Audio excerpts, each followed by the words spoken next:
शामियाने के तले आजा जरी वाली नीले आसमाने के तले। बहुत बहुत धन्यवाद। नमस्कार आप सभी को, कैसे हैं? सबसे पहले तो आज लखनऊ की धरती पे आप सभी का स्वागत है, हार्दिक अभिनंदन है, क्योंकि आज हम एक ऐसे शो का हिस्सा बन रहे हैं। रियली में डॉक्यूमेंट्री दिल को छू जाने वाली थी और बहुत सारे लोग रोए भी होंगे। तो मैं ज़रूर चाहूँगी आज हमारे main of the main recognition जिनकी हुई है संजय कुमार सर के लिए भी ज़ोरदार तालियां हो जाएं, जिनकी सक्सेस जर्नी के अचीवमेंट के हिस्सा हम सभी लोग बन रहे हैं। और अब मेरा परिचय, टाइम कम है और मैं जल्दी से अपनी बात को शुरू करके कंप्लीट करना चाहूँगी। नाम ज्योति यादव है और इसी उत्तर प्रदेश के डिस्ट्रिक्ट मैनपुरी से बिलोंग करती हूँ। SLPS परिवार में मैंने भी शुरुआत करी, मुझे भी अवसर मिला इस प्लान को देखने का, इस प्रोडक्ट से अवगत होने का। ये सारी चीज़ें मेरे लिए मेरे जीवन में नई थी, क्योंकि मेरा बैकग्राउंड, मेरे पिताजी खेती करते हैं। एक किसान परिवार के अंदर नौकरी की बात होती है, व्यापार की नहीं। किसान परिवार के बच्चे नौकरी की प्रिपरेशन करते हैं, व्यापार की नहीं। क्या मैं सही हूँ?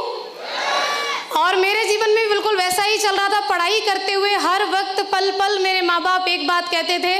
कभी कभार पिताजी के साथ खेत में काम कर रहे हो तो पिताजी हमेशा हमसे कहते थे कि बिटिया तुम्हें इतनी पढ़ाई करनी है कि एक नौकरी तो तुम्हें मिल ही जाए। अगर एक नौकरी तुम्हें मिल गई तो तुम्हें मेरी तरह ऐसे खेतों में काम करने की ज़रूरत नहीं होगी, तुम्हें मेरी तरह एक एक रुपए के लिए कभी परेशान होने की ज़रूरत नहीं होगी। क्यों? क्योंकि मैं हर बात को जानती थी जिस समस्या से मेरे माँ बाप जूझ रहे होते थे। कभी स्कूल की फ़ीस को लेकर के, तो कभी मेरी ट्यूशन फ़ीस को लेकर के। अब मैं क्या कह दूँ, इससे बड़ी कोई बात नहीं होगी। जब बच्चे अपनी रिश्तेदारी में जाते हैं तो उनके कपड़े अलग होते हैं, उनके जूते अलग होते हैं। कई बार मेरे जीवन में ऐसा रहा कि मैं किसी रिश्तेदारी में गई तो मैं वो स्कूल वाली जूती पहन के जाया करती थी, क्योंकि इतने रुपए नहीं होते थे कि स्कूल के अलग और रिश्तेदारियों के लिए अलग हमारे लिए शूज़ लिए जाएँ, अलग कपड़े लिए जाएँ। लेकिन मैं कहती हूँ कि मेरे माँ बाप का भी धन्यवाद, जो हमेशा मुझे उस खेती से ऊपर के जीवन के लिए प्रेरित करते थे। लेकिन होता तो वही है जो मंजूर खुदा होता है। बात सही है। ईश्वर की कुछ और ही इच्छा थी, उस परमात्मा परवरदिगार की कुछ और ही इच्छा थी, और मेरे जीवन के अंदर ये प्लेटफॉर्म आया और मैंने स्वीकार किया।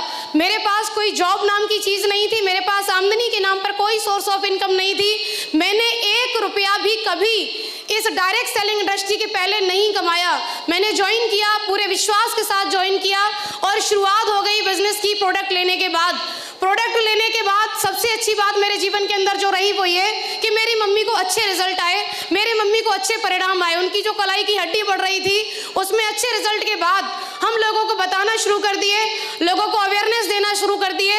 और हमारी जानकारी में लोग कैसे होंगे? जैसे हम वैसे हमारे लोग। यस और नो? हमारे लोग भी थे खेती बाड़ी करने वाले, हमारे लोग भी थे जिनकी संकुचित सोच थी, हमारे लोग भी वही थे जो नौकरी के लिए जीवन जी रहे थे, ना कि व्यापार के लिए।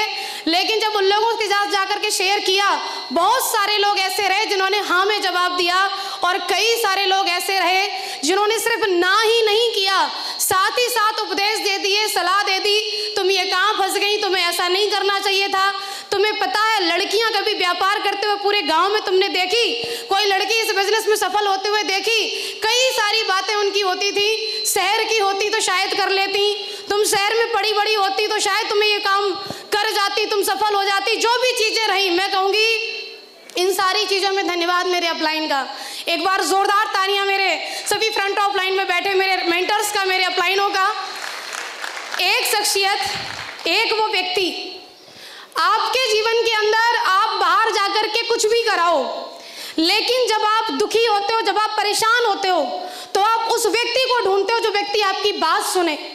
मैंने ढूंढा और मैंने एक चुनाव किया मेरे अपलाइन का, मेरे मेंटर का। मुझसे कभी भी कोई भी कुछ भी कह देता, कभी रिश्तेदारी में कोई कह देता, अरे तुम अपनी लड़की की कब शादी कर रहे हो, तुमने अभी तक नहीं की।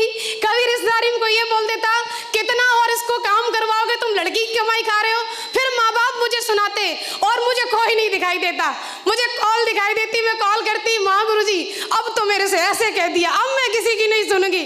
माँ गुरुजी कहते रुको रुको, ठहरो ठहरो, जितनों की शादी हो गई वो कितनी मर्सरीज ले आई।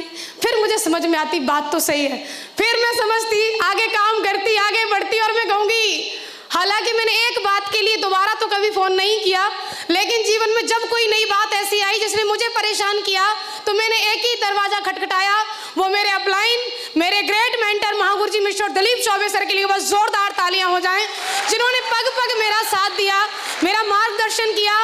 ये रास्ता लगातार मैं चलती रही, ये कारवां आगे बनता रहा, लोग हाँ करने वाले मुझे मिले, उनके साथ आगे व्यापार बढ़ा और मुझे बहुत खुशी हो रही है आप सबको बताते हुए।